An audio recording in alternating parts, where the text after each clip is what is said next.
early in the book, you mentioned something that I wouldn't have thought of immediately, but it made a lot of sense as soon as I read it. That the historic focus in the United States on individualism, the rights and freedoms of the individual over the importance of the keeping the collective community intact. So does this hyper individualistic way of seeing society that we have in America, which is so annoying, how does that contribute to, or how does that create barriers to repentance and repair? So if my interest is in protecting my own little domain, right, me, and I hurt you, but then I'm busy going off to my next thing, you're bleeding by the side of the road going, ow, ow, sorry, I've got someplace I got to go to work. It's an interruption in my day to worry about you too much. And there actually, there's all of these studies that say that countries that score higher on individualism score lower on empathy, and it's communities that are higher on communal ethos have higher empathy scales, because it's more about us. We're all in this together.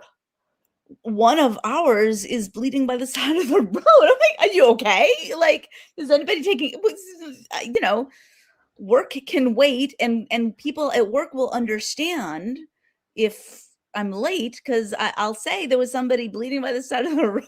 Like, obviously, you take care of somebody. That's important, right? Yeah. I made a point last night when we were on Tell Me Everything with John Fugelsang, and I talked about the idea that community in the Bible, whether it's in the Hebrew Bible or in the Christian New Testament, is never subservient to the individual. Not in my reading. Like, I don't, and it's like you can see this in this whole idea that empathy is a sin that's coming from the Christo-fascist set. And it's just so bass backwards and bonkers to me that anybody with a belief in a divinity would say that and mean it. And it's like, well, that's why we have churches that continually put predators back in pulpits. Yes.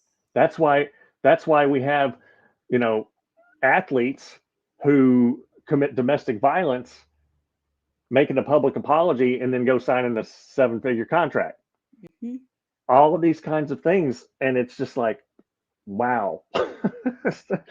So that community over when we juxtapose those two things, it just makes empathy and repentance and repair so very difficult. And we have so much work to do in this country, both interpersonally, because of the way trauma works, and so many people are traumatized, collective trauma and all of that, and then our absolute unwillingness to name the harm of enslavement of African descended peoples, genocide of Native Americans, and the abuses of capitalism and the intentional marginalization of all kinds of groups of people. Yep. And,